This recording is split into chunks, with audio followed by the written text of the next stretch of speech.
نحمدہ و نصلی علی رسولہ الکریم اما بعد فاعوذ باللہ من الشیطان الرجیم بسم اللہ الرحمن الرحیم۔ گناہوں کی اقسام اور ان کا تعین۔ السلام علیکم محترم ناظرین کرام، آج آپ کے ساتھ بہت ہی ضروری بیان شیئر کروں گا۔ یہ بات ہم مسلمانوں کے لیے بہت ضروری ہے کہ ہمیں اس بات کا پتہ ہونا چاہیے کہ جو ہم گناہ کرتے ہیں کیا وہ چھوٹے گناہ ہیں یا وہ بڑے گناہ ہیں۔ میں آج آپ کے ساتھ اس بات کا خلاصہ کروں گا کہ گناہ کتنی قسم کے ہوتے ہیں اور ان کی تفصیل۔ تو شروع کرتا ہوں۔ گناہوں کی اقسام دو قسم کی ہوتی ہے، چھوٹے گناہ اور بڑے گناہ۔ بڑے گناہوں کو کبیرہ گناہ کہا جاتا ہے اور چھوٹے گناہوں کو صغیرہ گناہ کہا جاتا ہے۔ کبیرہ گناہوں میں علماء اکرام کا اختلاف ہے۔ ان میں سے بعض کہتے ہیں یہ 3 ہیں، بعض کہتے ہیں کہ یہ 4 ہیں، کسی نے 7، کسی نے 9 اور کسی نے 11 بتائی ہے۔ ناظرین، حضرت ابن عباس رضی اللہ تعالیٰ عنہ کو جب حضرت عمر کا یہ قول معلوم ہوا کہ کبیرہ گناہ 7 قسم کے ہیں تو آپ نے فرمایا 7 کی بجائے 70 کہا جائے تو بہتر ہے۔ آپ نے فرمایا اللہ تعالیٰ نے جس گناہ کی ممانعت فرمائی ہے وہ کبیرہ گناہ ہے۔ بعض علماء کا کہنا ہے کہ کبیرہ کی تعداد واضح نہیں، ان کی صحیح تعداد کوئی نہیں جانتا۔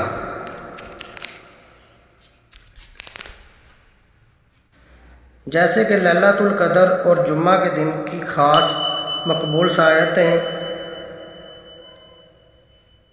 کوئی نہیں جانتا۔ اس میں راز یہ ہے کہ لوگ اس طلب کے حصول کے لیے زیادہ سے زیادہ راغب ہوں۔ اسی طرح کبیرہ گناہ ہیں جن کی تعداد نہیں بتائی گئی تاکہ لوگ تمام گناہوں سے بچنے کے لیے زیادہ سے زیادہ سختی سے کام لیں۔ بعض علماء کرام کا کہنا ہے ہر وہ گناہ جس کی سزا دوزخ ہے وہ کبیرہ ہے۔ ناظرین، کبیرہ گناہوں کا تعین بعض علماء کرام نے کہا ہے کہ کبیرہ گناہ 70 ہیں۔ ان میں سے 4 کا تعلق دل کے ساتھ ہے۔ نمبر 1، شرک کرنا، گناہ پر جمے رہنا، خدا کی رحمت سے مایوسی۔ اللہ تعالیٰ نے جو ڈھیل دی اور چھوٹ دی اس سے بے خوف بن جانا۔ نمبر 2، 4 گناہوں کا تعلق زبان سے ہے، جھوٹی گواہی دینا، پاک دامن پر زنا کی تہمت لگا دینا، خواہ وہ عورت ہو یا مرد ہو، جھوٹی قسم کھانا جس کی وجہ سے حق کو باطل اور باطل کو حق قرار دیا جائے، یا اس جھوٹی قسم سے کسی کا مال مارا جائے خواہ وہ ایک مسواک کے برابر ہو، جادو کرنا، کسی پر بھی جادو کروانا۔ 3 گناہوں کا تعلق پیٹ سے ہوتا ہے، شراب پینا اور نشہ آور چیزیں پینا، بغیر حق کے یتیم کا مال کھانا، دانستہ اور جان بوجھ کر سود کھانا۔ 2 گناہوں کا تعلق جسمانی اعضاء سے ہے، زنا اور طوالت۔ 2 کا تعلق ہاتھوں سے ہے، قتل کرنا اور چوری کرنا۔ 1 کا تعلق پاؤں سے ہے، جہاد میں دشمن کے مقابلے سے بھاگنا، 1 کا 2 کے مقابلے سے، 10 کا 20 کے مقابلے سے، 100 کا 200 کے مقابلے سے فرار ہونا۔ ناظرین، 1 گناہ ایسا ہے جس کا تعلق تمام بدن سے ہے۔ وہ گناہ ہے ماں اور باپ کی نافرمانی کرنا، والدین کے حقوق پورے نہ کرنا۔ والدین کی نافرمانی کرنا گناہ کبیرہ ہے۔ ان گناہوں کی کچھ اقسام بیان کرتا ہوں۔ جب وہ تمہارے اعتماد پر قسم کھا لے اور تم ان کی قسم کو نیچا نہ کرو، اور جب وہ تم کو گالی دیں اور تم اس کے بدلے ان کو مارو، اگر وہ تم سے کچھ کھانے کو مانگیں اور تم دینے سے انکار کر دو، اگر وہ بھوکے ہوں اور وہ تم سے کھانا مانگیں اور تم ان کو نہ دو، یہ تمام باتیں والدین کے حقوق میں شامل ہیں۔ اگر ان کو نہ مانو تو گناہ کبیرہ ہے۔ صغیرہ گناہوں کا تعین کچھ اس طرح سے ہے۔ صغیرہ گناہ بے شمار ہیں، ان کی شناخت اور ان کے اظہار کا کوئی طریقہ نہیں ہے۔ انہیں صرف شرعی اور شہادت اور بصیرت سے شناخت کیا جا سکتا ہے۔ شرع کا مقصد تو یہی ہے کہ انسان کا دل گناہوں سے باز رہے اور اللہ کی طرف متوجہ ہو جائے اور اسے اللہ تعالیٰ کا قرب حاصل ہو۔ ارشاد باری تعالیٰ ہے قرآن پاک کی سورۃ الانعام کی آیت نمبر 120، ظاہری اور باطنی گناہ چھوڑ دو۔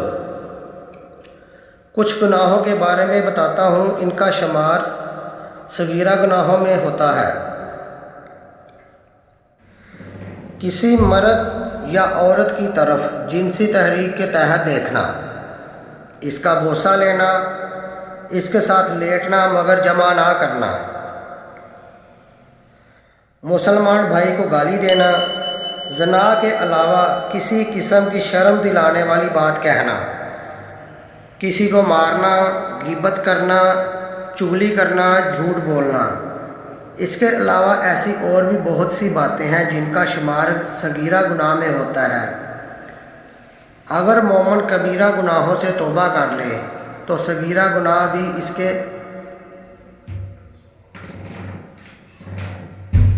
کے معاف ہو جاتے ہیں۔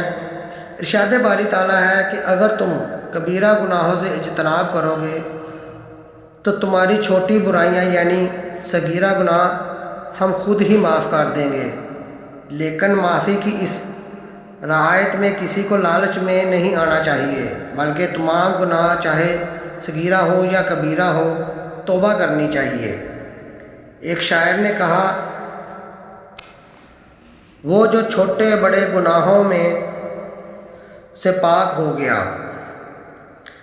یہ تقویٰ اور دینی استقامت میں شمار ہو گیا۔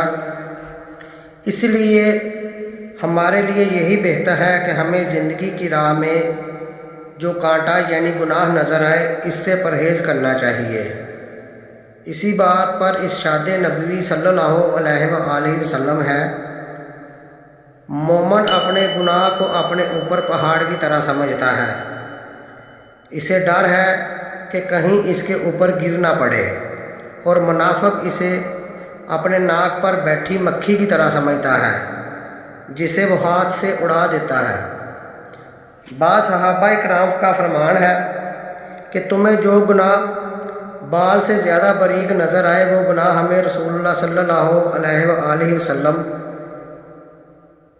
کا عہد مبارک میں پہاڑ کی طرح نظر آتا ہے۔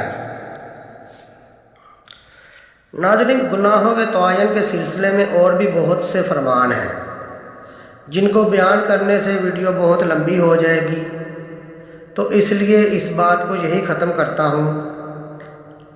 آج اس ویڈیو سے ہم کو سبق لینا چاہیے اور آج سے ہی اپنے گناہوں سے توبہ کریں اور اللہ تعالیٰ سے معافی مانگنی چاہیے۔ امید ہے کہ آپ کو یہ ویڈیو پسند آئی ہوگی۔ میری مزید ایسی اسلامک ویڈیو دیکھنے کے لیے چینل کو سبسکرائب کر دیں اور ویڈیو کو لائک ضرور کرنا۔ شکریہ، اللہ حافظ۔